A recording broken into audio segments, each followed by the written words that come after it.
The science behind the performative male. This video looks like a banger. Let's watch this shit. If you were a girl, who would you be more likely to approach? Probably him. Less intimidating and judging by the books, he seems to really... According to who, gang? No. What? I think he's gonna go back on that. And there's no way. I think he's being sarcastic. What? No, bro. Understand you.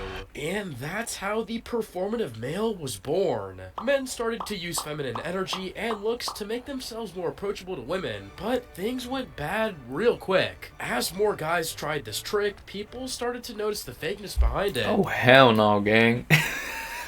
Bro's multitasking, babe. Look at him with his little all my days. Nah, this guy is hella performative, bro. Put this guy in a theater right now, G. Fucking hell, bro. Get this guy an acting role, bro. What the fuck is going on? Nah, you moving brazy, G. Yet, leaving aside the deserved hate, this trend started because the performative male approach was actually working.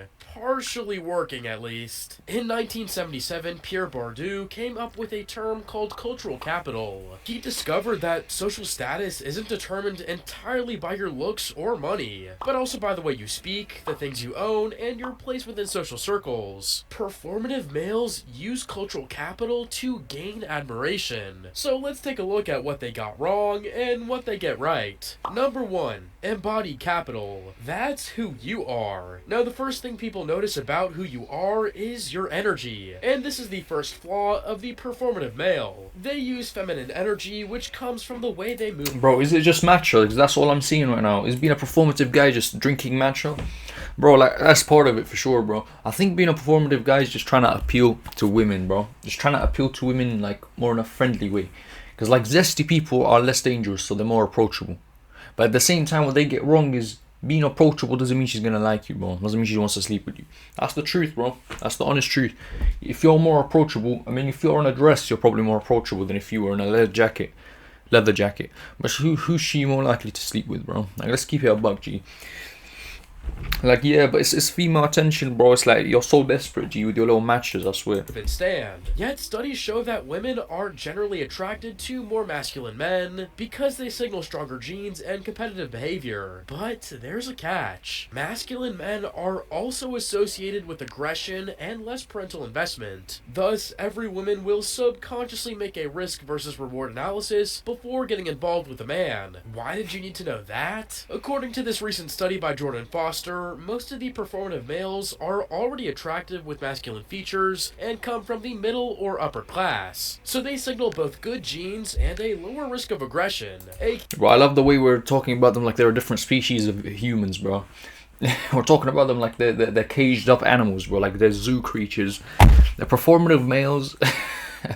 Bro, being performative is a title. But it's like, it's a well-deserved one. It's a well-deserved one. AKA, this feminine energy will work if you have Chad features, but backfire if you're a normal dude. So most of us need a masculine confidence. Ex-FBI agent Joe Navarro can help. He revealed that most of us don't even understand what confidence really is. Take a look. This is true confidence. And this is machismo, or a theatrical display of confidence. As you can see, true confidence doesn't come from exaggerated moves or loud behavior. The first thing that you notice about him are his slow, deliberate movements. He never seems rushed, even though the press was already waiting for him. Then there's his glance. He analyzes every person's face one by one, while leaning in and tapping his hands on the table. It's like saying, I own this place, let's get this shit done. Now, the performative male's energy is useless for an average guy, but their speech is something universally... Damn, bro, that's so facts, though. But fuck, bro. When you walk into like a high pressure situation, or you're walking by your crush, bro, you just forget how to walk. Like, that's so relatable, though. You just forget how to walk, bro. You forget how to move normally, and I guess that's what confidence is, bro. Like, I'm just thinking about all the goofy moments, bro. Like, if I'm walking by, like, a group of attractive women, or like some thug-looking motherfuckers, it's not that I'm scared or that I'm worried or some shit like that, but it's just the last thing I'm thinking about is walking, bro. It becomes like you know, when you think about breathing and now you're manually breathing, it's the same thing. I'm like, how am I walking? It's not necessarily you're scared, but it's just like, yo, I need to think about this because how am I coming off? You're worried about how you're coming off, whether you're coming off as sexy or whether you're coming off as a prey, bro, as a victim. But fuck, bro, you start tripping. Nah, I'm snitching on myself now, fuck. Advantageous for all of us. But how can you develop a more nuanced speech? You see, every language has three types of words. The ones everyone knows and everyone uses, the ones everyone knows but no one uses, and the ones no one knows and no one uses. To sound more refined, you need to use the words from the second category. Now, realistically speaking, you won't be able to spontaneously come up with these words during a regular conversation. You need to integrate them slowly into your vocabulary. How? According to Cornell University, you only need to use a word 38 times for it to become a part of your speech. But these words are useless if Shit, bro. you don't say. I must be going 6'7" then. This is an alarming statistic, bro. Because I'm pretty sure I've said skibbity over 40 times in my life, bro. Am I fucked, bro? Am I fucked? It's part of my vocabulary. What the fuck, man? It's part of my vocabulary now. Them with the right tone. Here's a quick trick. Grab your nose and try to speak. If you sound like this, you're speaking from your nose. Now try again, yet this time imagine that you're speaking from your chest. See, that's how you get a more elegant voice. Now another attractive trait of the performative male is their personality. There's a thing called the... What? What was that about? What? Close my nose? Hello, how are you? Hello? I think that came from my chest, bro. I'm elegant like that. Von Restorff effect. Basically, when multiple things are presented, the one that differs from the rest is most likely to be remembered. The performative male hobbies include reading feminist books, drinking matcha, and trading labubus. It's stupid, but they are at least different compared to the hobbies of regular guys. Me personally, I won't start reading the feminist revolution. So for fun, I did some digging and found a study that shows the sexiest male hobbies rated by women. On the other hand, this is a list with the least attractive male hobbies, even though I don't know who considers these things hobbies. Number 2, objectified capital. My hobby is porn, bro. What? My hobby's porn? Who's the athletes, bro? I mean, they are considered... they're considered actors, not athletes. I wouldn't say Lala Rhodes is an athlete, bro.